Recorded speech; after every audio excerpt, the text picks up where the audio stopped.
ಹೀಗೆ ಆಗುತ್ತೆ ಅಂತ ಕತೆ ಹೇಳೋಷ್ಟು ಮೂರ್ಖರಲ್ಲ ಜನ. ನಿತೀಶ್ ಲಕ್ನೋಗೆ ಬಂದು ಅಖಿಲೇಶ್ ಅವರನ್ನು ಭೇಟಿಯಾದಾಗ ಮಾಯಾವತಿ ಅವರನ್ನು ಭೇಟಿ ಮಾಡಿದ್ದಾರೆ. ನಾನು ಹಾಗೆ ಯೋಚಿಸುವುದಿಲ್ಲ. ಅದು ಸಂಭವಿಸಿತು. ಅವನು ಅವಳನ್ನು ಭೇಟಿಯಾಗಲಿಲ್ಲವೇ? ಅದು ಸಂಭವಿಸಿದೆ ಎಂದು ನಾನು ಭಾವಿಸುವುದಿಲ್ಲ. ನಾವು ಯಾವುದೇ ಒಂದು ಭಾಗವಾಗಿರಬಹುದು. ನನ್ನ ಪ್ರಕಾರ ಭಾರತ ಮೈತ್ರಿ ಅಥವಾ ಹಾಗಾಗಿ INDI ಮೈತ್ರಿ ನೀವು ಅವರ ಭಾಗವಾಗಬಹುದೇ? ಒಂದು ಭೋಜನ ನಿಮ್ಮ ಜೀವನವನ್ನು ಬದಲಾಯಿಸಿದೆ.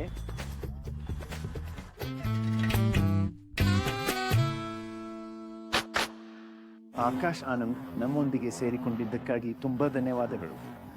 ಇದು ನಿಮಗೆ ತುಂಬಾ ಒಳ್ಳೆಯದು. ಇದು ನಿಮಗೆ ಬಿಡುವಿಲ್ಲದ ಸಮಯ ಎಂದು ನನಗೆ ತಿಳಿದಿದೆ ಮತ್ತು ನಿಮ್ಮ ಜೀವನದಲ್ಲಿ ಒಮ್ಮೆಯಾದರೂ ನೀವು ಕಷ್ಟಪಟ್ಟು ಕೆಲಸ ಮಾಡುತ್ತಿದ್ದೀರಿ. ನನ್ನ ಜೀವನದಲ್ಲಿ ಒಮ್ಮೆಯೂ ಅಲ್ಲ.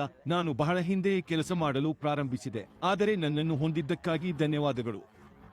ತುಂಬಾ ಧನ್ಯವಾದಗಳು. ಅದು ಅದ್ಭುತವಾಗಿದೆ. ನಾನು ನಿಮ್ಮನ್ನು ಕೇಳಲು ಬಯಸಿದ್ದೆ, ನೀವು ಯಾಕೆ ಇಂಡಿಯಾಕ್ಕೆ ಸೇರಲಿಲ್ಲ? ಏಕೆ ಇಂಡಿಯಾಕ್ಕೆ ಸೇರಲಿಲ್ಲ? ನಾವು ಇಂಡಿಯಾ ಬ್ಲಾಕ್ಗೆ ಸೇರಲಿಲ್ಲ ಏಕೆಂದರೆ ಖಂಡಿತವಾಗಿಯೂ ಅವರು ಕೈಗೊಳ್ಳಲು ಬಯಸುವ ಆಲೋಚನಾ ಪ್ರಕ್ರಿಯೆ ಅಥವಾ ನೀತಿಗಳು, ಆ ತತ್ವಗಳ ಮೇಲೆ ನಾವು ಅವರೊಂದಿಗೆ ಹೊಂದಾಣಿಕೆ ಮಾಡುವುದಿಲ್ಲ. ಇಂಡಿಯಾ ಬ್ಲಾಕ್ ಅಥವಾ ಇಂಡಿಯಾ ಮಾತ್ರವಲ್ಲದೆ ತಮ್ಮ ಭರವಸೆಗಳನ್ನು ಈಡೇರಿಸದಿರುವ ದಾಖಲೆಯನ್ನು ಅವರು ಹೊಂದಿದ್ದಾರೆ ಎಂದು ನಾನು ಭಾವಿಸುತ್ತೇನೆ. ಕಡೆಗಳಲ್ಲಿ ನಾವು ತುಂಬಾ ಆರಾಮದಾಯಕ ಮತ್ತು ಅವರು ಬದ್ಧರಾಗುತ್ತಾರೆ. ಯಾವುದೇ ಅವರು ತಲುಪಿಸಲು ಸಾಧ್ಯವಾಗುತ್ತದೆ ಎಂದು ವಿಶ್ವಾಸ ಇಲ್ಲ. ಹೇಳಿ, ಅವರು ಬಂದು ನೋಡಿ ನಿಮ್ಮನ್ನು ಆಹ್ವಾನಿಸಿದ್ದಾರೆ ಅಥವಾ ಅವರು ಹಾಗೆ ಮಾಡಲಿಲ್ಲವೇ? ಆರಂಭದಲ್ಲಿ ನಮ್ಮನ್ನು ಮಂಡಳಿಗೆ ತರಲು ಅಥವಾ BSPಯನ್ನು ಒಳಗೊಳ್ಳಲು ಅವರು ಸಾಕಷ್ಟು ಹಿಂಜರಿಯುತ್ತಿದ್ದರು. ಅದರ ಭಾಗವಾಗಿ INDI ಬ್ಲಾಕ್ ಅವರು ಹಿಂಜರಿಯುತ್ತಿದ್ದರು. ಹೌದು. ಇಲ್ಲದಿದ್ದರೆ ಅವರು ಎಲ್ಲವನ್ನೂ ರೂಪಿಸುವಾಗ ಪ್ರಾರಂಭದಲ್ಲಿಯೇ ಬರುತ್ತಿದ್ದರು ಎಂದು ನನಗೆ ತೋರುತ್ತದೆ. ಆರಂಭದಲ್ಲಿ ಏನಾಯಿತು? ನಿತೀಶ್ ಲಖನೌಗೆ ಬಂದು ಅಖಿಲೇಶ್ ಅವರನ್ನು ಭೇಟಿಯಾದಾಗ ಮಾಯಾವತಿ ಅವರನ್ನು ಭೇಟಿ ಮಾಡಿದ್ದಾರೆ. ಅದು ಸಂಭವಿಸಿದೆ ಎಂದು ನಾನು ಭಾವಿಸುವುದಿಲ್ಲ. ಅವನು ಅವಳನ್ನು ಭೇಟಿಯಾಗಲಿಲ್ಲವೇ? ಅದು ಸಂಭವಿಸಿದೆ ಎಂದು ನಾನು ಭಾವಿಸುವುದಿಲ್ಲ. ಅವನು ಏನು ಮಾಡಿದನು? ಒಬ್ಬರು ಏನು ಮಾಡುತ್ತಾರೆಂದು ನನಗೆ ತಿಳಿದಿಲ್ಲ. ನನ್ನ ಪ್ರಕಾರ ಮನುಷ್ಯರು ಅವನಿಗೆ ಯಾವುದು ಸರಿ ಎಂದು ಅನಿಸಿತೋ ಅದನ್ನೇ ಮಾಡಿದನು. ಆದರೆ ನಮಗೆ ಅಗತ್ಯವಿದೆ ಎಂದು ಅವರು ಭಾವಿಸುವುದಿಲ್ಲ ಎಂದು ನಾನು ಭಾವಿಸುತ್ತೇನೆ. ಹಾಗಾಗಿ ಅದು ಉತ್ತಮವಾಗಿದೆ ಎಂದು ನಾನು ಭಾವಿಸುತ್ತೇನೆ. ನಾವು ಇಲ್ಲದೆ ಅವರು ಗೆಲ್ಲಬಹುದು ಎಂದು ಅವರು ಭಾವಿಸಿದರೆ ನಂತರ ಅವರಿಗೆ ಅವಕಾಶ ನೀಡಿ. ಆದರೆ ಅವರು ಅಖಿಲೇಶ್ ಅವರನ್ನು ಭೇಟಿ ಮಾಡಿದರು ಮತ್ತು ಮಾಯಾವತಿ ಜಿ ಅವರನ್ನು ಭೇಟಿಯಾಗಲು ಕೇಳಲಿಲ್ಲವೇ? ನನಗೇನೂ ಅರಿವಿಲ್ಲ. ನೀವು ಏನು ಯೋಚಿಸುತ್ತೀರಿ? ನಿಮ್ಮ ಹಿಂದಿನ ಕಳೆದು ಹೋದ ಮತದಾರರನ್ನು ನಿಮ್ಮ ಬಳಿಗೆ ಹಿಂತಿರುಗಿಸಲು ನೀವು ಹೇಗೆ ಯೋಚಿಸುತ್ತಿದ್ದೀರಿ? ತಂತ್ರ ಏನು? ತಂತ್ರ ಸರಳವಾಗಿದೆ. 2007-2012 ಸರ್ಕಾರಗಳಲ್ಲಿ ನಾವು ಕೆಲಸ ಮಾಡಿದ ಕಾರ್ಯತಂತ್ರಗಳನ್ನು ನಾವು ಪ್ಯಾನ್ ಇಂಡಿಯಾದಲ್ಲಿ ದೊಡ್ಡ ಪ್ರಮಾಣದಲ್ಲಿ ಕಾರ್ಯಗತಗೊಳಿಸುತ್ತೇವೆ. ಬೆಹೆನ್ಜಿಯವರ ಆಡಳಿತ ಮತ್ತು ಅಭಿವೃದ್ಧಿ ಮಾದರಿಯೊಂದಿಗೆ ನಾವು ಸಮಾಜಕ್ಕೆ ಹಿಂತಿರುಗುತ್ತಿದ್ದೇವೆ.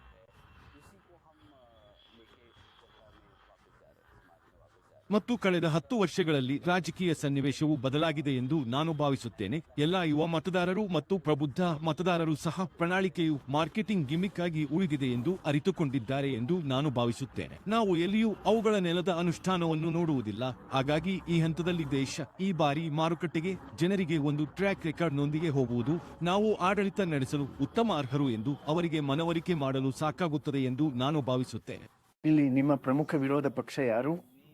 ನೀವು ಮುಖ್ಯವಾಗಿ ಯಾರ ವಿರುದ್ಧ ಹೋರಾಡುತ್ತಿದ್ದೀರಿ? BJP ಅಥವಾ ಯುರೋಪಿನಲ್ಲಿ SP?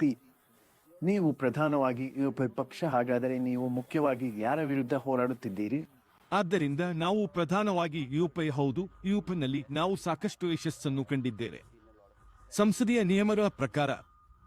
ಆದರೆ ನಮ್ಮ ಮತ ಹಂಚಿಕೆಯನ್ನು ನೋಡಿದರೆ ನಾವು ದೇಶಾದ್ಯಂತ ಹರಡಿಕೊಂಡಿದ್ದೇವೆ. ಯುರೋಪ್ನಲ್ಲಿ ನೀವು ದೊಡ್ಡವರು. ಯುಪಿನಲ್ಲಿ ನಾವು ದೊಡ್ಡವರಾಗಿದ್ದೇವೆ ಮತ್ತು ನಾವು ತಮಿಳುನಾಡು ಆಗಿರಲಿ, ಮಹಾರಾಷ್ಟ್ರ ಅಥವಾ ಮಧ್ಯಪ್ರದೇಶವಾಗಲಿ ರಾಜ್ಯಗಳಾದ್ಯಂತ ಕಳವಳ ವ್ಯಕ್ತಪಡಿಸಲು ಸಾಧ್ಯವಾಯಿತು ಎಂದು ನಾವು ಭಾವಿಸುತ್ತೇವೆ. ಹಾಗಾದರೆ ನಿಮ್ಮ ಪ್ರಮುಖ ವಿರೋಧ ಪಕ್ಷ ಯಾರು? ನಿಮ್ಮ ವಿರೋಧ ಇತರರಿಗಿಂತ ಸ್ವಲ್ಪ ಹೆಚ್ಚು ಯಾರು? BJP. ನೀವು ಎರಡನ್ನೂ ಹೇಳುತ್ತೀರಿ ಎಂದು ನನಗೆ ತಿಳಿದಿದೆ, ಆದರೆ ಸ್ವಲ್ಪ ಹೆಚ್ಚು ಯಾರು? ನೋಡಿ, ಜನರ ಹಿತದೃಷ್ಟಿಯಿಂದ, ನಮ್ಮ ಮತದಾರರ ಹಿತದೃಷ್ಟಿಯಿಂದ, ನಾವು ಪ್ರತಿನಿಧಿಸುವ ನಮ್ಮ ಸಮುದಾಯಗಳ ಹಿತದೃಷ್ಟಿಯಿಂದ ಒಬ್ಬರನ್ನು ವಿರೋಧಿಸುವ ಅಥವಾ ಯಾರನ್ನಾದರೂ ಕಂಡು ಅವರು ಕೆಟ್ಟವರು ಅಥವಾ ಇದು ಸರಿ ಎಂದು ಹೇಳುವ ಬದಲು ನಾವು ಜನರೊಂದಿಗೆ ಇದ್ದೇವೆ. ತಪ್ಪು. ಸರ್ಕಾರ ನಡೆಸಲು ಎರಡೂ ಪಕ್ಷಗಳು ಸೂಕ್ತವಲ್ಲ ಎಂದು ನಾನು ಭಾವಿಸುತ್ತೇನೆ. ಆದರೆ ನಿಮ್ಮ ಭಾಷಣಗಳಲ್ಲಿ, ನಿಮ್ಮ ನೀತಿಗಳಲ್ಲಿ ನೀವು ಮುಖ್ಯವಾಗಿ ಯಾರನ್ನು ಗುರಿಯಾಗಿಸಿಕೊಂಡಿದ್ದೀರಿ? BJP ಅಥವಾ SP. ನಾವು ಯಾರನ್ನು ಟಾರ್ಗೆಟ್ ಮಾಡುತ್ತಿಲ್ಲ. ನೀವು ಈಗ ತುಂಬಾ ರಾಜತಾಂತ್ರಿಕರಾಗಿದ್ದೀರಿ. ಅಂದರೆ ಇದು ರಾಜಕೀಯ. ರಾಜಕೀಯವೆಂದರೆ ಸ್ಪರ್ಧೆ. ನೋಡಿ, ನಾವು ಮಾತನಾಡುವುದು ಒಬ್ಬರ ನೀತಿಗಳು ಮತ್ತು ಅವರ ಕಾರ್ಯಗಳ ಬಗ್ಗೆ. ಅದು ಬಿಜೆಪಿ ಅಥವಾ ಅದು ಕಾಂಗ್ರೆಸ್ ಅಥವಾ SP ಅಥವಾ ಆ ವಿಷಯಕ್ಕಾಗಿ ಆಮ್ ಆದ್ಮಿ ಪಕ್ಷ ಅವರು ತೆಗೆದುಕೊಂಡ ನೀತಿ ನಿರ್ಧಾರಗಳು ನಮ್ಮ ಜನರ ಹಿತಾಸಕ್ತಿಯಲ್ಲ ಮತ್ತು ಅದನ್ನು ನಾವು ನಿಜವಾಗಿ ವಿರೋಧಿಸುತ್ತಿದ್ದೇವೆ. ದೇಶವನ್ನು ಮುನ್ನಡೆಸಬಲ್ಲ ತಮ್ಮ ಹಿತಾಸಕ್ತಿಯನ್ನು ಹೃದಯದಲ್ಲಿಟ್ಟುಕೊಂಡು ಸರಿಯಾದ ವ್ಯಕ್ತಿಯನ್ನು ಆಯ್ಕೆ ಮಾಡುವಂತೆ ನಾವು ಮತದಾರರಲ್ಲಿ ವಿನಂತಿಸುತ್ತಿದ್ದೇವೆ. ಇದು ಹೆಚ್ಚು ಮುಖ್ಯ ಎಂದು ನಾನು ಭಾವಿಸುತ್ತೇನೆ. ಸರಿ, ನೀವು ಹೆಚ್ಚು ರಾಜತಾಂತ್ರಿಕರಾಗದಂತೆ ಪ್ರಯತ್ನಿಸಲು ನಾನು ಇನ್ನೊಂದು ರೀತಿಯಲ್ಲಿ ಹೇಳುತ್ತೇನೆ. ನಂಬರ್ 1, ನಿಮ್ಮ ಮತಗಳ ದೊಡ್ಡ ಅಪಾಯ ಎಲ್ಲಿಗೆ ಹೋಗುತ್ತದೆ? ಬಿಜೆಪಿಗೆ ಅಥವಾ SPಗೆ? ಅಥವಾ ನೀವು ಬಿಜೆಪಿಯಿಂದ ಮತ ಪಡೆಯುವ ದೊಡ್ಡ ಸಾಧ್ಯತೆ ಎಲ್ಲಿದೆ? ಅಥವಾ SP ಬೆಂಬಲಿಗರಿಂದ? ನಮ್ಮ ಮತದಾರರು ಎಲ್ಲಾ ರೀತಿಯ ಹಿನ್ನೆಲೆ, ಎಲ್ಲಾ ಸಮುದಾಯಗಳು, ಎಲ್ಲಾ ಜಾತಿಗಳಿಂದ ಬಂದವರು ಎಂದು ನಾನು ಭಾವಿಸುತ್ತೇನೆ. ನೀವು ಆ ದೃಷ್ಟಿಕೋನದಿಂದ ನೋಡಿದರೆ ನಿಮಗೆ ಉತ್ತರ ಬೇಕಾದರೆ ಈ ಕ್ಷಣದಲ್ಲಿ ನಾವು ಎಲ್ಲಾ ರಂಗಗಳಲ್ಲಿ ಹೋರಾಡುತ್ತಿದ್ದೇವೆ ಎಂದು ನಾನು ಭಾವಿಸುತ್ತೇನೆ. ಮತದಾರರು ಬಿಜೆಪಿ, ಕಾಂಗ್ರೆಸ್, SP ಮತ್ತು ನಮ್ಮನ್ನು ಎದುರು ನೋಡುತ್ತಿರುವ ಚುನಾವಣೆಯಾಗಲಿದೆ. ಹಾಗಾಗಿ 4 ಕಡೆ ಹೋರಾಟ ನಡೆಯಲಿದೆ.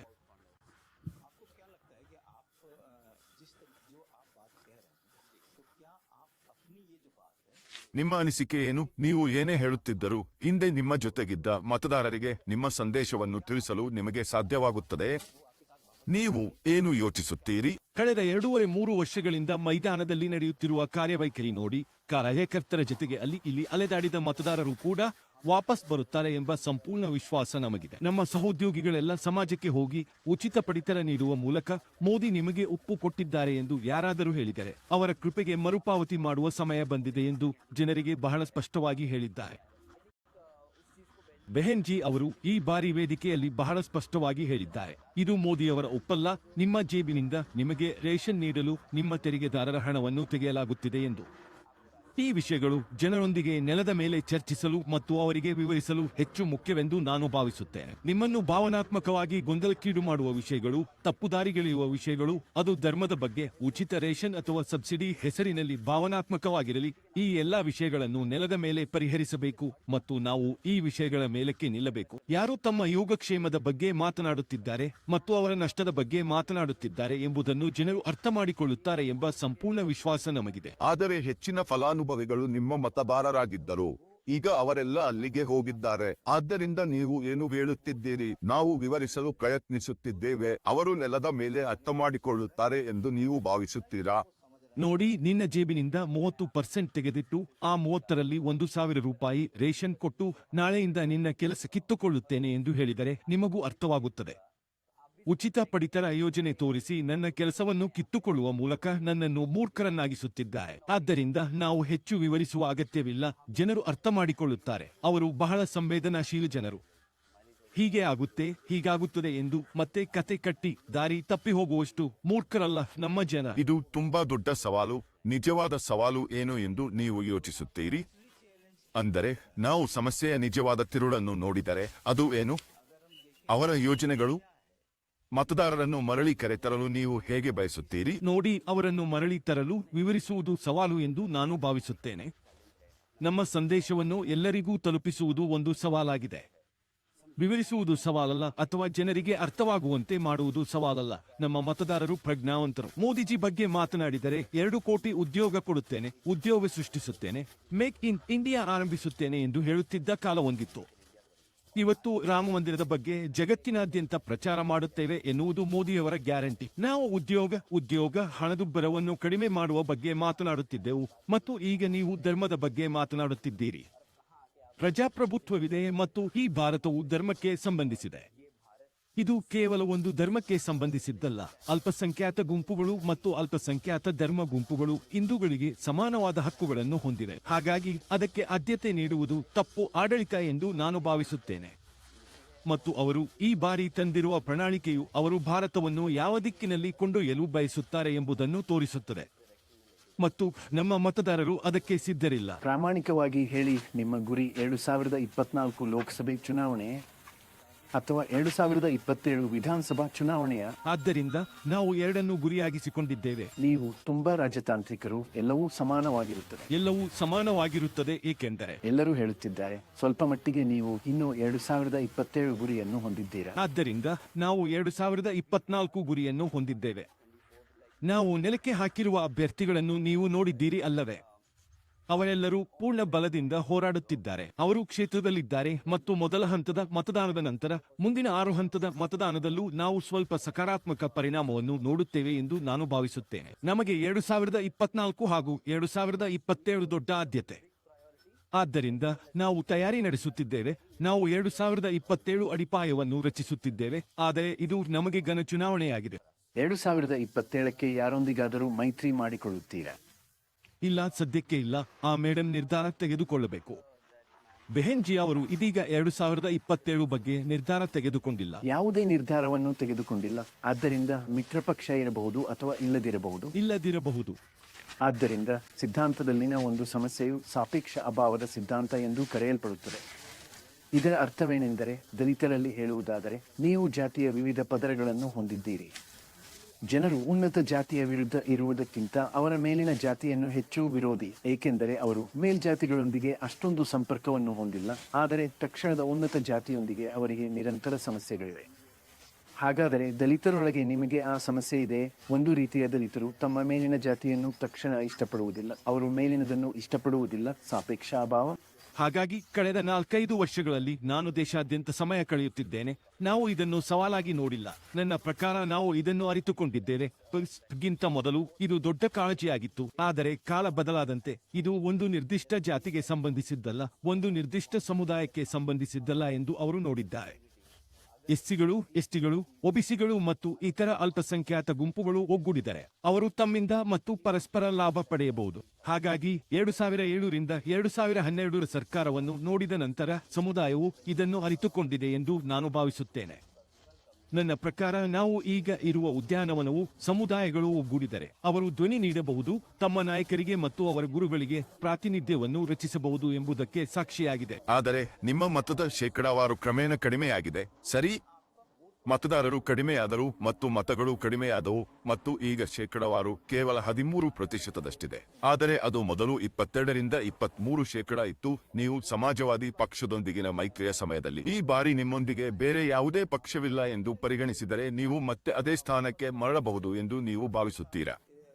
ಈ ಸವಾಲನ್ನು ನೀವು ಹೇಗೆ ಸ್ವೀಕರಿಸುತ್ತೀರಿ? ನೋಡಿ, ನಾವು 2014 ಬಗ್ಗೆ ಮಾತನಾಡುವಾಗ ನಮ್ಮ ಮತಗಳು 19% ಮತ್ತು 2022ರಲ್ಲಿ ನಮ್ಮ ಮತಗಳ ಪಾಲು 19%ದಷ್ಟಿತ್ತು. ನಾವು 2024 ಮಂದಿ ಏಕಾಂಗಿಯಾಗಿ ಹೋರಾಡಿದ್ದೇವೆ ಮತ್ತು ನಮಗೆ ಒಂದು ಸ್ಥಾನವೂ ಸಿಗಲಿಲ್ಲ. ಮತ್ತು ನಾವು 29ರಲ್ಲಿ ಹೋರಾಡಿದಾಗ ನಾವು ಮೈತ್ರಿ ಪಾಲುದಾರರನ್ನು ಹೊಂದಿದ್ದೇವೆ. ಹಾಗಾಗಿ ಆಗಲೂ ನಮ್ಮ ವೋಟ್ ಶೇರ್ ಇತ್ತು, ಆದರೆ ನಮಗೆ 10 ಸ್ಥಾನಗಳಿದ್ದವು. ನಾವು ಮೈತ್ರಿ ಪಾಲುದಾರರೊಂದಿಗೆ ವಾಸಿಸುತ್ತಿದ್ದರೆ ನಾವು ನಮ್ಮ ಸ್ಥಾನಗಳನ್ನು ಪಡೆಯುತ್ತೇವೆ. ನಮ್ಮ ಬಳಿ ಇಲ್ಲದಿದ್ದಾಗ ಅವರೇ ನಮ್ಮ ಮತಗಳನ್ನು ಕತ್ತರಿಸಿ ನಮ್ಮ ಅಭ್ಯರ್ಥಿಯನ್ನು ಸೋಲಿಸುವ ಕೆಲಸ ಮಾಡುತ್ತಾರೆ.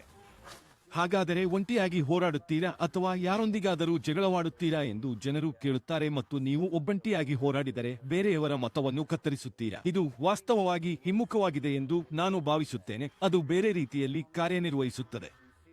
ನಾವು ಏಕಾಂಗಿಯಾಗಿ ಹೋರಾಡಿದಾಗ ಇತರ ಪಕ್ಷಗಳು ನಮ್ಮ ಮತವನ್ನು ಕಡಿತಗೊಳಿಸುತ್ತವೆ ಮತ್ತು ನಮ್ಮ ಅಭ್ಯರ್ಥಿಯನ್ನು ಸೋಲಿಸುತ್ತವೆ. ಮತ್ತು ವಿಧಾನಸಭೆಯ 2022 ಚುನಾವಣೆಯಲ್ಲಿ ನಾವು ಅದೇ ವಿಷಯವನ್ನು ನೋಡುತ್ತಿದ್ದೇವೆ. ನಿರೂಪಣೆಯನ್ನು ನೆಲದ ಮೇಲೆ ತುಂಬಾ ಕೆಟ್ಟದಾಗಿ ರಚಿಸಿದ್ದರಿಂದ ನಮಗೆ ಹೆಚ್ಚು ಹಾನಿಯಾಗಿದೆ ಮತ್ತು ನಾವು ಅದನ್ನು ಸರಿಯಾಗಿ ಸ್ಪಷ್ಟಪಡಿಸಲು ಸಾಧ್ಯವಾಗಲಿಲ್ಲ ಎಂದು ನಾನು ಭಾವಿಸುತ್ತೇನೆ. ನಾವು ಮೈದಾನದಲ್ಲಿ ತಕ್ಷಣ ಕ್ರಮ ತೆಗೆದುಕೊಳ್ಳಲು ಸಾಧ್ಯವಾಗಲಿಲ್ಲ, ಆದರೆ ಈ ಬಾರಿ ನಮ್ಮ ಮತಗಳಿಕೆ ಮತ್ತು ನಮ್ಮ ಸೀಟುಗಳ ಸಂಖ್ಯೆ ಸಾಕಷ್ಟು ಸುಧಾರಿಸುವ ವಿಶ್ವಾಸವಿದೆ. ಆದ್ದರಿಂದ ನೀವು ಅನೇಕ ಬಾರಿ ಹೇಳಿದ್ದೀರಿ ಮತ್ತು ಮಾಯಾವತಿ ಜಿ ಕೂಡ ಈ ಎಲ್ಲ ನಿಮ್ಮ ಮೇಲಿನ ಪ್ರಕರಣಗಳು ಸುಳ್ಳು. ಆದರೆ ಇದು ನಿಮ್ಮ ಜೀವನದ ಮೇಲೆ ಪರಿಣಾಮ ಬೀರಿದೆ. ಕಿರುಕುಳ, ತೊಂದರೆ, ಇದು ನಿಮ್ಮ ದೈನಂದಿನ ಜೀವನದ ಮೇಲೆ ಪರಿಣಾಮ ಬೀರುತ್ತದೆ. ಇದು ನಿಮಗೆ ಚಿಂತೆ. ನೋಡಿ, ಮತ್ತೆ ನಿಮ್ಮ ಮೇಲೆ ಪೊಲೀಸ್ ಕೇಸ್ ಸಿಕ್ಕಿದ್ರೆ ನಾನು ಈ ಬಗ್ಗೆ ಮಾತಾಡಲ್ಲ, ಆದರೆ ಇದು ನಿಮ್ಮ ಸ್ಥಳೀಯ ಪೊಲೀಸ್ ಠಾಣೆಯಲ್ಲಿ ನಿಮ್ಮ ವಿರುದ್ಧ ಸಾಮಾನ್ಯ ಪ್ರಕರಣ ಎಂದು ಭಾವಿಸೋಣ. ನೀವು ತಪ್ಪು ಮಾಡದಿದ್ದರೂ ಫಲಿತಾಂಶ ಏನಾಗಬಹುದು ಎಂದು ನಿಮಗೆ ತಿಳಿದಿಲ್ಲ ಎಂಬುದು ಯಾವಾಗಲೂ ನಿಮ್ಮ ಮನಸ್ಸಿನಲ್ಲಿ ಇರುತ್ತದೆ.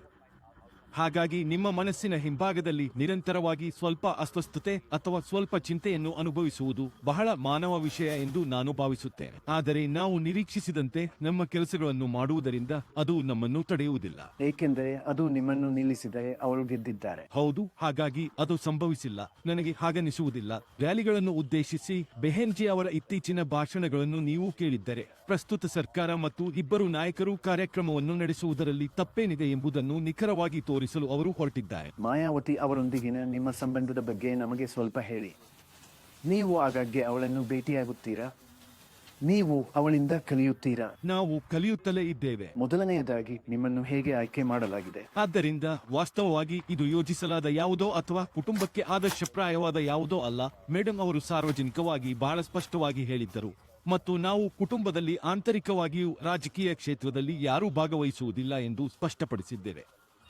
ಮತ್ತು ಪಕ್ಷವನ್ನು ಮುಂದಕ್ಕೆ ಕೊಂಡೊಯ್ಯಬಲ್ಲ ಈ ಹಿಂದೆ ಒಂದೆರಡು ನಾಯಕರನ್ನು ಬೆಳೆಸಲು ಅವರು ಪ್ರಯತ್ನಿಸಿದ್ದಾರೆ. ಕುಟುಂಬದಿಂದ ಹೊರಗಿದೆ. ಕುಟುಂಬದ ಹೊರಗೆ ಅವರೆಲ್ಲರೂ. ಆದರೆ ಏನೋ ಅಥವಾ ಇನ್ನೊಂದು ಬೆಳೆಯುತ್ತಲೇ ಇತ್ತು ಮತ್ತು ಅವರು ಸಂದರ್ಭಕ್ಕೆ ಏರಲು ಸಾಧ್ಯವಾಗಲಿಲ್ಲ. ನಾವು ಅರಿತುಕೊಂಡದ್ದು ಏನೆಂದರೆ, ಮೇಡಮ್ ಒಂದು ಹಂತದಲ್ಲಿ ಅರಿತುಕೊಂಡರು, ಹಿರಿಯ ಸಲಹೆಗಾರರು ಕೂಡ ಅದೇ ಬಗ್ಗೆ ಸಮರ್ಥಿಸಲು ಪ್ರಾರಂಭಿಸಿದರು. ನೀವು ಕುಟುಂಬದಿಂದ ಯಾರನ್ನಾದರೂ ಕರೆತರುವುದು ಉತ್ತಮ. ಪಕ್ಷವು ತಪ್ಪು ಕೈಗೆ ಬೀಳದಂತೆ ನೋಡಿಕೊಳ್ಳಿ. ಮತ್ತು ಕುಟುಂಬ ಚರ್ಚೆಯು ಹೀಗೆಯೇ ಬೆಳೆಯಿತು. ಈಗ ಕುಟುಂಬದಿಂದ ಒಬ್ಬರನ್ನು ಆಯ್ಕೆ ಮಾಡುವುದು ಹಿರಿಯರ ನಿರ್ಧಾರ. ಇದು ನಾವು ತೆಗೆದುಕೊಂಡ ವಿಷಯವಲ್ಲ. ಇದು ಬೆಹೆನ್ಜಿ ಮತ್ತು ತಂದೆ ಮತ್ತು ತಾಯಿಯ ನಡುವಿನ ಜಂಟಿ ಕರೆಯಾಗಿತ್ತು. ನಾವು ಅವರೊಂದಿಗೆ ಮುಂದುವರಿಯಲು ಬಯಸುತ್ತೇವೆ. ಅದು ಆರಂಭದಲ್ಲಿ ಊಟದ ಮೇಜಿನ ಬಳಿ ಒಟ್ಟಿಗೆ ಕುಳಿತಿದ್ದಂತೆ. ಹೌದು. ಆದ್ದರಿಂದ ಇದು ಕೇವಲ ಕುಟುಂಬ ಭೋಜನವಾಗಿತ್ತು. ಮೇಡಮ್ ಕುಟುಂಬದೊಂದಿಗೆ ಸ್ವಲ್ಪ ಸಮಯ ಕಳೆಯಲು ಸಮಯ ತೆಗೆದುಕೊಳ್ಳುತ್ತಾರೆ. ಆದ್ದರಿಂದ ನಾವು ಆ ರಾತ್ರಿ ಕುಟುಂಬ ಭೋಜನವನ್ನು ಮಾಡುತ್ತಿದ್ದೆವು ಮತ್ತು ನಮ್ಮೆಲ್ಲರಿಗೂ ಇದು ಸ್ವಲ್ಪ ದೂರವಾಗಿತ್ತು. ಸರಿ, ಪಕ್ಷವು ಹೇಗೆ ಚಲಿಸುತ್ತಿದೆ ಎಂದು ನಿಮಗೆ ತಿಳಿದಿದೆ ಮತ್ತು ಇದು ಎಲ್ಲ ಹಿರಿಯ ನಾಯಕರಿಂದ ಬಂದ ವಿಷಯವಾಗಿದೆ. ನಾವು ಯಾರನ್ನಾದರೂ ಹಾಕಬೇಕು. ಆಂದೋಲನದಲ್ಲಿ ಪಕ್ಷವನ್ನು ಕಟ್ಟಲು ಸಹಾಯ ಮಾಡುವ ಕುಟುಂಬ. ಒಂದು ಭೋಜನ ನಿಮ್ಮ ಜೀವನವನ್ನು ಬದಲಾಯಿಸಿದೆ. ಇದು ನನ್ನ ಜೀವನವನ್ನು ಬದಲಿಸಿದ ಭೋಜನವಲ್ಲ. ಈ ಹೋರಾಟವನ್ನು, ಈ ರಾಜಕೀಯ ಹೋರಾಟವನ್ನು ನಾವು ಬಾಲ್ಯದಿಂದಲೂ ಬಹಳ ಸಮಯದಿಂದ ನೋಡುತ್ತಿದ್ದೇವೆ ಎಂದು ನಾನು ಹೇಳುತ್ತೇನೆ. ಧ್ಯೇಯವಾಕ್ಯ ಮೊದಲನೆಯದಾಗಿ ಅದು ಸೋಷಿಯಲ್ ಇಂಜಿನಿಯರಿಂಗ್ ಬಗ್ಗೆ, ಮತ್ತು ನೀವು ಹೇಳಿದ ಒಂದು ಧ್ಯೇಯವು ವದಂತಿ ಇತ್ತು ಮತ್ತು ಹಾತಿ ನಹಿ ಗಣೇಶ್ ಹೈಯೇ ಎಂಬ ಸಾಮಾಜಿಕ ಇಂಜಿನಿಯರಿಂಗ್ ಇತ್ತು. ಆದರೆ ಈ ಬಾರಿ ಚುನಾವಣೆಯ ಸಮಯದಲ್ಲಿ ನಾವು ನೋಡಬಹುದು, ಬಿಎಸ್ಪಿ ಕಾ ಪೆಹಚಾನ್ ನೀಲ ಕಂಡಾ ಹಾತಿ ನಿಶಾನ್. ಹಾಗಾದರೆ ಈ ಹೊಸ ಧ್ಯೇಯವಾಕ್ಯಕ್ಕೆ ಕಾರಣವೇನು? ಇದು ಯಾವುದಾದರೂ ಬಿಕ್ಕಟ್ಟಿನ ಕಾರಣವೇ, ಅಥವಾ ಬಹಳ ದಿನಗಳಿಂದ ಮೈತ್ರಿ ಮಾಡಿಕೊಳ್ಳದೇ ಇರುವುದರಿಂದ ಮತದಾರರು ಅದನ್ನು ಮರೆತಿದ್ದಾರೆ? ಅದರ ಹಿಂದಿನ ಕಾರಣವೇನು? ನೋಡಿ, ಎಲ್ಲ ಧ್ಯೇಯವಾಕ್ಯಗಳನ್ನು ಒಂದೇ ರೀತಿಯಲ್ಲಿ ಮಾಡಲಾಗಿದೆ. ಒಂದನ್ನು ಹೆಚ್ಚು ಬಳಸಿದರೆ ಇನ್ನೊಂದನ್ನು ಕಡಿಮೆ ಬಳಸಿದಂತೆ ಅಲ್ಲ. ನೀವು ವೇದಿಕೆಯಲ್ಲಿದ್ದಾಗ ಮತ್ತು ಪ್ರೇಕ್ಷಕರು ನಿಮ್ಮನ್ನು ನೋಡುತ್ತಿರುವಾಗ ಹೃದಯದಿಂದ ಹೊರಬರುವ ಯಾವುದಾದರೂ ನಿಮ್ಮ ಘೋಷಣೆಯಾಗುತ್ತದೆ. ಹಾಗಾಗಿ ನೀವು ಹೇಳುತ್ತಿರುವ ನೀಲಾ ಬಂಡಾ ಹಾತಿ ನಿಶಾನ್ ಎಂಬ ಘೋಷಣೆಯು ಕೇವಲ ಭಾವನಾತ್ಮಕವಾಗಿದೆ ಎಂದು ನಾನು ಭಾವಿಸುತ್ತೇನೆ. ಅದು ಜನರ ಹೃದಯದಿಂದ ಹೊರಹೊಮ್ಮುತ್ತದೆ. ನಾವು ನಮ್ಮ ಘೋಷಣೆಗಳೊಂದಿಗೆ ಏನನ್ನು ಪ್ರಚಾರ ಮಾಡಲು ಪ್ರಯತ್ನಿಸುತ್ತಿಲ್ಲ ಮತ್ತು ಕನಿಷ್ಠ ಈ ಅಧಿಕಾರಾವಧಿಯಲ್ಲಿ ನಾವು ಯಾವುದೇ ಕಾರ್ಯಸೂಚಿಯನ್ನು ಹೊಂದಿಲ್ಲ. ನಿಮ್ಮ ಭಾಷಣಗಳಲ್ಲಿ ನೀವು ತಕ್ಕಮಟ್ಟಿಗೆ ಧ್ವನಿ ಎತ್ತಿರುವ ವಿಷಯವೆಂದರೆ ಯೋಗಿಯವರ ಬುಲ್ಡೋಜರ್ ರಾಜ್. ನೀವು ನಮ್ಮ ವೀಕ್ಷಕರಿಗೆ ಹೇಳಿದರೆ ಬುಲ್ಡೋಜರ್ ರಾಜ್ ಬಗ್ಗೆ ನಿಮ್ಮ ಅಭಿಪ್ರಾಯವೇನು? ಬುಲ್ಡೋಜರ್ ರಾಜ್ ನಿಜವಾದ ಅರ್ಥದಲ್ಲಿ ಮತ್ತು ಬೆಹೆನ್ಜಿ ಅವರು ಅಧಿಕಾರಕ್ಕೆ ಬಂದಾಗ ಅವರ ಅಧಿಕಾರಾವಧಿಯಲ್ಲಿ ಏನು ಮಾಡಲು ಸಾಧ್ಯವಾಯಿತು? ನಿಮಗೆ ನೆನಪಿದ್ದರೆ, ಮೇಡನ್ ಅವರು ಅತಿಕ್ ಅಹ್ಮದ್ ಅವರ ಅಕ್ರಮ ಕಟ್ಟಡವನ್ನು ಬುಲ್ಡೋಜರ್ಗಳನ್ನು ಬುಲ್ಡೋಜರ್ ಮಾಡಲು ಬಳಸಿದರು. ಅವರು ತಮ್ಮ ವ್ಯವಹಾರಗಳನ್ನು ನಡೆಸುತ್ತಿದ್ದ ಕಟ್ಟಡಗಳನ್ನು ನಿರ್ಮಿಸಿದರು ಮತ್ತು ಅದು ಬುಲ್ಡೋಜರ್ ರಾಜ್ ನ ನಿಜವಾದ ಅರ್ಥ ಎಂದು ಭಾವಿಸಲಾಗಿತ್ತು. ಯೋಗಿಜಿಯವರ ಅಧಿಕಾರಾವಧಿಯಲ್ಲಿ ಬುಲ್ಡೋಜರ್ ಏನು ಮಾಡಬೇಕೋ ಅದನ್ನು ಮಾಡಿಲ್ಲ. ದಶಕಗಳಿಂದ ಮನೆಗಳಲ್ಲಿ ವಾಸಿಸುವ ಜನರನ್ನು ಯಶಸ್ವಿಯಾಗಿ ಓಡಿಸುವಲ್ಲಿ ಯಶಸ್ವಿಯಾಗಿದೆ. ಒಬ್ಬರ ಮನೆಯವರನ್ನು ಓಡಿಸುವುದು ಹೆಮ್ಮೆಯಿಂದ ಆಚರಿಸಬೇಕಾದ ಅಥವಾ ಮಾತನಾಡಬೇಕಾದ ವಿಷಯವಲ್ಲ. ಇದು ತುಂಬಾ ತಪ್ಪು ಎಂದು ನಾನು ಭಾವಿಸುತ್ತೇನೆ. ಹಾಗಾದರೆ ಡಬಲ್ ಇಂಜಿನ್ ರಾಜ್ ಬದಲಿಗೆ ಡಬಲ್ ಬುಲ್ಡೋಜರ್ ರಾಜ್ ಎಂದು ನಿಮಗೆ ಅನಿಸುತ್ತದೆಯೇ? ನನ್ನ ಪ್ರಕಾರ ಹೌದು, ನೀವು ಹೇಳಿದ್ದು ಸರಿ. ಇದು ಎರಡು ರೀತಿಯಲ್ಲಿ. ಒಬ್ಬರು ದೊಡ್ಡ ಮಟ್ಟದಲ್ಲಿ ದೇಶವನ್ನು ಹಾಳು ಮಾಡುತ್ತಿದ್ದಾರೆ, ಇನ್ನೊಂದು ದೊಡ್ಡ ಪ್ರಮಾಣದಲ್ಲಿ ರಾಜ್ಯವನ್ನು ನಾಶಪಡಿಸುತ್ತಿದ್ದಾರೆ. ಆಕಾಶ್ ಆನಂದ್, ರಾಜಕೀಯಕ್ಕೆ ಬಂದ ನಂತರ ಏನನಿಸುತ್ತಿದೆ? ನೀವು ರಾಜಕೀಯದಲ್ಲಿ ಇರಲಿಲ್ಲ, ಈಗ ನಿಮಗೆ ಏನನಿಸುತ್ತದೆ? ರಾಜಕೀಯಕ್ಕೆ ಬಂದ ಮೇಲೆ ಇಷ್ಟು ದೊಡ್ಡ ವೇದಿಕೆ ಸಿಗುವ ಅವಕಾಶ ಒದಗಿ ಬಂದಿದೆ. ನಲ್ಲಿರುವ ನನ್ನ ಎಲ್ಲಾ ಸ್ನೇಹಿತರಿಗೆ ಧನ್ಯವಾದಗಳನ್ನು ಹೇಳಲು ನಾನು ಈ ಅವಕಾಶವನ್ನು ಬಯಸುತ್ತೇನೆ. ನೀವು ನನ್ನ ಮೇಲೆ ತುಂಬಾ ನಂಬಿಕೆ ತೋರಿಸಿದ್ದೀರಿ. ನನಗೆ ಅಂತಹ ದೊಡ್ಡ ಜವಾಬ್ದಾರಿಯನ್ನು ನೀಡಲಾಗಿದೆ. ಆದ್ದರಿಂದ ನಾವು ಎಲ್ಲಾ ಪಂಗಡಗಳು ಮತ್ತು ಸಮುದಾಯಗಳಾದ್ಯಂತ ಸಾವಿರಾರು ಮತ್ತು ಕೋಟಿ ಜನರಿಗೆ ಸಹಾಯ ಮಾಡುವ ಅಂತಹ ಅವಕಾಶವನ್ನು ಪಡೆಯಲು ಸಾಧ್ಯವಾಯಿತು ಎಂಬುದು ಜವಾಬ್ದಾರಿಯ ಪ್ರಜ್ಞೆಯಲ್ಲದೆ ಬೇರೇನೂ ಅಲ್ಲ. ಹಾಗಾಗಿ ಅದು ಬೇರೇನೂ ಅಲ್ಲ.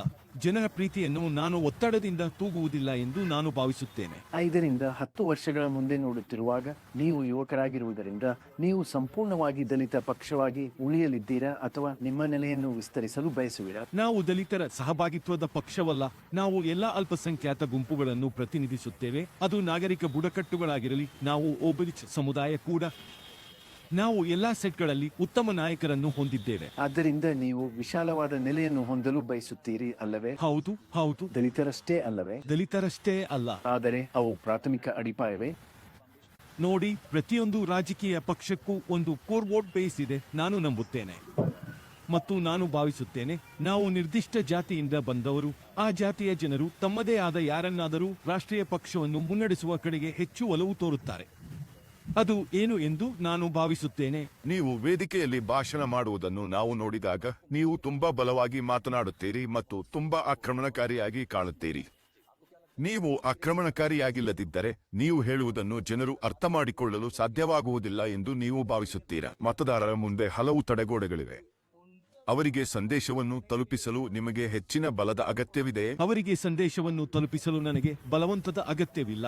ನಾನು ಸ್ಟೇಜ್ ಮೇಲೆ ನೋಡುವ ಸಿಟ್ಟು ಬರೀ ನನ್ನ ಕೋಪವಲ್ಲ, ನಮ್ಮೆಲ್ಲರ ಸಿಟ್ಟು. ಅವರ ಕೋಪವನ್ನು ವೇದಿಕೆಯಲ್ಲಿ ವ್ಯಕ್ತಪಡಿಸಲು ನನಗೆ ಅವಕಾಶ ಸಿಗುತ್ತದೆ. ನಾನು ಕೂಗುವುದು ಅಥವಾ ವೇಗವಾಗಿ ಮಾತನಾಡುವುದು ಅವರಿಗಾಗಿ ಅಲ್ಲ, ಮುಚ್ಚಿದ ಕೋಣೆಗಳಲ್ಲಿ ಕುಳಿತಿರುವ ದೊಡ್ಡ ನಾಯಕರಿಗಾಗಿ. ಮುಖ್ಯಮಂತ್ರಿ ಕಚೇರಿ, ಪ್ರಧಾನಿ ಕಚೇರಿ, ಇದು ಅವರಿಗಾಗಿ. ಹಾಗಾದರೆ 10 ವರ್ಷಗಳ ನಂತರ ಯುವಕ ಎಲ್ಲಿರುವನು? ಇದು 10 ವರ್ಷಗಳ ಪ್ರಯಾಣವಲ್ಲ ಎಂದು ನಾನು ಭಾವಿಸುತ್ತೇನೆ. ಇದು 30, 35, 40 ವರ್ಷಗಳ ಪ್ರಯಾಣ. ನೀವು ರಾಜತಾಂತ್ರಿಕರಾಗಬೇಕು. 35 ವರ್ಷಗಳ ಪ್ರಯಾಣ. ಹಾಗಾದರೆ ಪ್ರಧಾನಿಯಾಗಿ 35 ವರ್ಷ. ಇಲ್ಲ, ನನಗಾಗಿ ಅಲ್ಲ. ಬೆಹೆನ್ಜಿ ಅವರನ್ನು ದೇಶದ ಪ್ರಧಾನಿಯನ್ನಾಗಿ ಮಾಡಲು ಇಡೀ ಸಮುದಾಯವು ತಮ್ಮ ಹೆಗಲ ಮೇಲೆ ತೆಗೆದುಕೊಂಡ ಕೆಲಸ ಎಂದು ನಾನು ಭಾವಿಸುತ್ತೇನೆ ಮತ್ತು ನಾವು ಅದನ್ನು ಶೀಘ್ರದಲ್ಲೇ ನೋಡುತ್ತೇವೆ ಎಂದು ನಾನು ಭಾವಿಸುತ್ತೇನೆ. ಅವಳು ಯಾವ ರೀತಿಯ ವ್ಯಕ್ತಿ ಎಂದು 1 ಅಥವಾ 2 ವಾಕ್ಯಗಳಲ್ಲಿ ವಿವರಿಸಿ. ಪ್ರಬಲ ನಾಯಕ, ಪ್ರಬಲ ಆಡಳಿತಗಾರ, ನ್ಯಾಯೋಚಿತ, ಅತ್ಯಂತ ನ್ಯಾಯೋಚಿತ. ವೈಯಕ್ತಿಕ ಮುಂಭಾಗ ನಾನು ತಾಯಿ ಎಂದು ಭಾವಿಸುತ್ತೇನೆ. ತನ್ನ ಸ್ವಂತಕ್ಕಾಗಿ ತುಂಬಾ ಕಾಳಜಿ ವಹಿಸುವ ಯಾರಾದರೂ ಮತ್ತು ಅವರು ತನ್ನ ಕುಟುಂಬವನ್ನು ತನ್ನ ಸ್ವಂತ ಕುಟುಂಬವೆಂದು ಪರಿಗಣಿಸುವುದಿಲ್ಲ ಎಂದು ನಾನು ಭಾವಿಸುತ್ತೇನೆ. ಆದರೆ ಅವಳು ನಿನ್ನ ಬಗ್ಗೆ ಸ್ವಲ್ಪ ಕಠಿಣವಾಗಿದ್ದಾಳೆ. ನಿಮ್ಮ ಬಗ್ಗೆ ಕಠಿಣವಾಗಿ ವರ್ತಿಸಲು ನಿಮಗೆ ಯಾರಾದರೂ ಬೇಕು, ಸರಿ? ವೃತ್ತಿಪರ ಅರ್ಥದಲ್ಲಿ ಹೌದು, ಅವಳು ತುಂಬಾ ಕಠಿಣಳು. ಇಲ್ಲರಂತೆ ನಮ್ಮನ್ನು ಪರಿಗಣಿಸಲಾಗುತ್ತದೆ. ನನ್ನ ಮುಂದೆ ಯಾವಾಗಲೂ ಹಿರಿಯ ನಾಯಕರು ಇರುತ್ತಾರೆ ಮತ್ತು ವೃತ್ತಿಪರತೆ ಎಂದರೆ ಅದು ಎಂದು ನಾನು ಭಾವಿಸುತ್ತೇನೆ. ನಮ್ಮದು ರಾಜಕೀಯ ಪಕ್ಷವಾಗಿದ್ದು, ನೀವು ಕುಟುಂಬದಿಂದ ಬಂದಿರಲಿ ಅಥವಾ ಇಲ್ಲದಿರಲಿ, ಹಿರಿತನವನ್ನು ಯಾವಾಗಲೂ ಒಂದೇ ರೀತಿಯಲ್ಲಿ ಗೌರವಿಸಲಾಗುತ್ತದೆ. ಹಾಗಾಗಿ ನಾನು ನಿಮ್ಮನ್ನು ಕೇಳಲು ಬಯಸುತ್ತೇನೆ, ಚುನಾವಣೆಯ ನಂತರ ಯಾರಿಗೂ ಪೂರ್ಣ ಬಹುಮತ ಬರದಿದ್ದರೆ ಮತ್ತು ಅವರಿಗೆ ಬಿಎಸ್ಪಿ ಬೆಂಬಲಿಸಿ ನೀವು ಬಿಜೆಪಿ ಸೇರುತ್ತೀರಾ? ಅವರೊಂದಿಗೆ ಮೈತ್ರಿ ಸರ್ಕಾರದಲ್ಲಿ ಫಲಿತಾಂಶ ಹೊರಬೀಳುತ್ತಿದ್ದಂತೆ ಚುನಾವಣೋತ್ತರ ಮೈತ್ರಿಗಳು ಚರ್ಚೆಯ ವಿಷಯವಾಗಲಿದೆ ಎಂದು ಬೆಹೆನ್ಜಿ ಅವರು ಚುನಾವಣೆಯ ಆರಂಭದಿಂದಲೂ ಸ್ಪಷ್ಟಪಡಿಸಿದ್ದಾರೆ. ಯಾವುದೇ ಪಕ್ಷಕ್ಕೆ ಸರ್ಕಾರವನ್ನು ರಚಿಸುವ ವಿಷಯದಲ್ಲಿ ನೆರವು ಅಗತ್ಯವಿದ್ದರೆ ಮತ್ತು ನಾವು ಸರ್ಕಾರದ ಭಾಗವಾಗಿರಬಹುದು ಮತ್ತು ನಮ್ಮ ಜನರಿಗೆ ಸಹಾಯ ಮಾಡುವ ಸ್ಥಾನದಲ್ಲಿ ನಾವು ಪ್ರಸ್ತಾಪವನ್ನು ಹೊಂದಿದ್ದರೆ ನಾವು ಅದನ್ನು ಖಂಡಿತವಾಗಿ ಮೌಲ್ಯಮಾಪನ ಮಾಡುತ್ತೇವೆ. ಆದ್ದರಿಂದ ನೀವು ಬಿಜೆಪಿಯ ಭಾಗವಾಗಬಹುದು. ಸರ್ಕಾರ ಮಿತ್ರ ಪಕ್ಷವಾಗಿ ನಾವು ಯಾರದ್ದಾದರೂ ಭಾಗವಾಗಿರಬಹುದು. ಅಂದರೆ ಮೈತ್ರಿ ಆಗುತ್ತದೆ ಮತ್ತು ಯೊಂದಿಗೆ ಸಹ ಮೈತ್ರಿ, ನೀವು ಅವರ ಭಾಗವಾಗಬಹುದೇ? ಅವರಲ್ಲಿ ಯಾರಾದರೂ ನೀವು ಅವರೊಂದಿಗೆ ಮಿತ್ರರಾಗಬಹುದು. ಆಕಾಶ್ ಆನಂದ್, ನೀವು ಇಂದು ಚಿಕ್ಕವರು. ನೀವು ಗ್ರೂಪ್ನಲ್ಲಿ ಬಹಳ ದೊಡ್ಡ ಪಕ್ಷದ ಉತ್ತರಾಧಿಕಾರಿಯಾಗಿದ್ದೀರಿ. ಜವಾಬ್ದಾರಿ ನಿಮ್ಮ ಹೆಗಲ ಮೇಲಿದೆ. ಇಂದಿನ ರಾಜಕೀಯವನ್ನು ನೀವು ಹೇಗೆ ನೋಡುತ್ತೀರಿ? ಏಕೆಂದರೆ ನೀವು ಯುವಕರಾಗಿ ನೀವು ಪ್ರಸ್ತುತ ರಾಜಕೀಯವನ್ನು ಹೇಗೆ ಹೇಳುತ್ತೀರಿ? ಬಿಜೆಪಿಯ ಉತ್ತರಾಧಿಕಾರಿಯಾಗಿರುವುದರ ಹೊರತಾಗಿ ಎಲ್ಲಾ ಯುವಕರನ್ನು ಪ್ರತಿನಿಧಿಸುವ ಏಕೈಕ ಯುವಕ ನೀವು ಆಗಿದ್ದರೆ, ವಿದ್ಯಾವಂತ ಯುವಕರು ಇಂದಿನ ರಾಜಕೀಯವನ್ನು ಹೇಗೆ ನೋಡುತ್ತಾರೆ? ಯುವಕರಾಗಿ ನೀವು ಪ್ರಸ್ತುತ ರಾಜಕೀಯವನ್ನು ಹೇಗೆ ಹೇಳುತ್ತೀರಿ? ಬಿಜೆಪಿಯ ಉತ್ತರಾಧಿಕಾರಿಯಾಗಿರುವುದರ ಹೊರತಾಗಿ ಎಲ್ಲಾ ಯುವಕರನ್ನು ಪ್ರತಿನಿಧಿಸುವ ಏಕೈಕ ಯುವಕ ನೀವು ಆಗಿದ್ದರೆ, ವಿದ್ಯಾವಂತ ಯುವಕರು ಇಂದಿನ ರಾಜಕೀಯವನ್ನು ಹೇಗೆ ನೋಡುತ್ತಾರೆ? ಎರಡನೆಯದು, ಶಿಕ್ಷಣದ ನಂತರ ಉದ್ಯೋಗಾವಕಾಶ. ನಮ್ಮಲ್ಲಿ ಸಾಕಷ್ಟು ಉದ್ಯೋಗವಿಲ್ಲ. ಓದುವ ಮೂಲಕ ಈ ಕೆಟ್ಟ ವ್ಯವಸ್ಥೆಯಿಂದ ಹೊರಬರುತ್ತಿರುವವರಿಗೂ ಕೆಲಸ ನೀಡಲು ಸಾಧ್ಯವಾಗುತ್ತಿಲ್ಲ. ಇಂದು ಸುಮಾರು 3 ಕೋಟಿ ಮಕ್ಕಳು ಪದವಿ ಪಡೆಯುತ್ತಿದ್ದಾರೆ. ಆ ನಂತರವೂ ದೇಶದಲ್ಲಿ 50ರಿಂದ 60 ಲಕ್ಷ ಉದ್ಯೋಗಗಳು ಹೊರಬರುತ್ತಿಲ್ಲ. ಆದ್ದರಿಂದ ಮೊದಲನೆಯದಾಗಿ ಅಡಿಪಾಯವನ್ನು ವಿಂಗಡಿಸಲು ನೀವು ಶಿಕ್ಷಣ ವ್ಯವಸ್ಥೆಯನ್ನು ಸರಿಪಡಿಸಬೇಕು. ಅದರ ನಂತರ ನೀವು ಉದ್ಯೋಗದ ಮೂಲಸೌಕರ್ಯವನ್ನು ಸರಿಪಡಿಸಬೇಕು. ಅದರ ನಂತರ ನೀವು ರಿಯಲ್ ಎಸ್ಟೇಟ್ ಮೂಲಸೌಕರ್ಯವನ್ನು ಸರಿಪಡಿಸಬೇಕು. ಸಾರಿಗೆ ವ್ಯವಸ್ಥೆ ಸರಿಯಿದೆಯೋ ಇಲ್ಲವೋ? ಒಬ್ಬ ವ್ಯಕ್ತಿ ಭಾರತವನ್ನು ನಡೆಸಿದರೆ ಇಡೀ ದೇಶದ ರೈಲ್ವೆ ವ್ಯವಸ್ಥೆಯು ಸ್ಥಿರವಾಗುವುದಿಲ್ಲ. ಇಂದಿಗೂ ಹಳ್ಳಿಗಳಿಗೆ ಹೋದರೆ ಅದೇ ಹಳೆಯ 50ರಿಂದ 60 ವರ್ಷದ ರೈಲುಗಳು ಓಡುತ್ತಿವೆ. ಅದರಲ್ಲಿ ಜನರು ಕುಳಿತುಕೊಳ್ಳಲು ಇಷ್ಟಪಡುವುದಿಲ್ಲ. ಸರ್ಕಾರದ ಬಗ್ಗೆ ಏನು ಹೇಳುತ್ತಿದ್ದೀರಿ? ಯುವಕರಿಗೆ ಇಂತಹ ಹಲವು ಸಮಸ್ಯೆಗಳಿವೆ. ಉದ್ಯೋಗಕ್ಕಾಗಿ ಯುವಕರು ನೋಯ್ಡಾ, ದೆಹಲಿ, ಬಾಂಬೆ, ಕೋಲ್ಕತ್ತಾಗೆ ಏಕೆ ಹೋಗಬೇಕು? ನಮ್ಮ ನಗರದಲ್ಲಿ ಅಂತಹ ದೊಡ್ಡ ಆರ್ಥಿಕತೆಯನ್ನು ಏಕೆ ರಚಿಸಲು ಸಾಧ್ಯವಾಗಲಿಲ್ಲ? ಖಾಸಗಿ ವಲಯದ ಕಂಪನಿಗಳು ಸಣ್ಣ ಪಟ್ಟಣಗಳಲ್ಲಿ ತಮ್ಮ ಕಚೇರಿಗಳನ್ನು ತೆರೆಯುವಷ್ಟು ನಾವು ಖಾಸಗಿ ವಲಯವನ್ನು ಹೆಚ್ಚಿಸಬಹುದಲ್ಲವೇ? ಆದ್ದರಿಂದ ಜನರು ಇಲ್ಲಿ ಕೆಲಸ ಮಾಡಬಹುದು. ಆ ಎಲ್ಲ ಕಾಳಜಿಗಳನ್ನು ಪರಿಹರಿಸಲು ಅತ್ಯಂತ ಪ್ರಮುಖವಾದವುಗಳೆಂದು ನಾನು ಭಾವಿಸುತ್ತೇನೆ. ಪೂರ್ವದಲ್ಲಿ ನಿಮ್ಮ ಎಷ್ಟು ಮತದಾರರು ನಿರ್ದಿಷ್ಟವಾಗಿ ಹೇಳುವುದಾದರೆ, ಪಶ್ಚಿಮ ಯುಪಿಗಿಂತ ಬಡ ಪ್ರದೇಶವಾಗಿರುವ ಇದು ಇತರ ಸ್ಥಳಗಳಿಗೆ ವಲಸೆ ಹೋಗಿದೆ ಮತ್ತು ಆದ್ದರಿಂದ ಮರಳಿ ಬಂದು ಮತ ಚಲಾಯಿಸಲು ಸಾಧ್ಯವಿಲ್ಲವೇ? ಏಕೆಂದರೆ ನಾವು ಪೂರ್ವ ಯುರೋಪ್ನಲ್ಲಿ ಪುರುಷರ ಮತದಾನವನ್ನು ನೋಡುತ್ತೇವೆ, ಹೆಚ್ಚು ಕಡಿಮೆಯಾಗಿದೆ. ಹೌದು, ಸವಾಲುಗಳಿವೆ. ಮತ್ತು ಮೇಡಮ್ ರಾಜ್ಯವನ್ನು 2 ಭಾಗ ಮಾಡುವ ಕಾಳಜಿಯನ್ನು ಎತ್ತಿದ್ದಾರೆ. ಏಕೆಂದರೆ ಆ ನಿರ್ದಿಷ್ಟ ಪ್ರದೇಶಕ್ಕೆ ವಿಶೇಷ ಗಮನದ ಅಗತ್ಯವಿರುತ್ತದೆ. ಕೇವಲ ಆರ್ಥಿಕವಲ್ಲ, ಆದರೆ ಆಡಳಿತಾತ್ಮಕ ಗಮನ. ಇದರಿಂದ ಅಭಿವೃದ್ಧಿಯು ಹಿಂದೆ ಏನಾಗುತ್ತಿದೆಯೋ ಅದಕ್ಕಿಂತ ಸಂಪೂರ್ಣವಾಗಿ ವಿಭಿನ್ನ ವೇಗದಲ್ಲಿ ಸಂಭವಿಸಬಹುದು. ಇಲ್ಲಿಗೆ ಬಂದಿದ್ದಕ್ಕಾಗಿ ತುಂಬಾ ಧನ್ಯವಾದಗಳು. ಬಿಸಿಲು ಮತ್ತು ಶಾಖವು ನಿಮ್ಮನ್ನು ತೊಂದರೆಗೊಳಿಸುವುದಿಲ್ಲ. ಈ ವಾತಾವರಣದಲ್ಲಿ ನೀವು ನಿಸ್ಸಂಶಯವಾಗಿ ಸಾರ್ವಕಾಲಿಕ ಭಾಷಣಗಳನ್ನು ಮಾಡುತ್ತಿದ್ದೀರಿ. ಬಾಲ್ಯದಿಂದಲೂ ನನಗೆ ಶಾಖವು ಸಮಸ್ಯೆಯಾಗಿಲ್ಲ ಎಂದು ನಾನು ಭಾವಿಸುತ್ತೇನೆ. ಆದ್ದರಿಂದ ಇದು ನನ್ನ ಅನುಕೂಲಕ್ಕೆ ಕೆಲಸ ಮಾಡುತ್ತದೆ. ತುಂಬಾ ಧನ್ಯವಾದಗಳು. ತುಂಬಾ ಧನ್ಯವಾದಗಳು. ವಾಸ್ತವವಾಗಿ ತುಂಬಾ ಧನ್ಯವಾದಗಳು.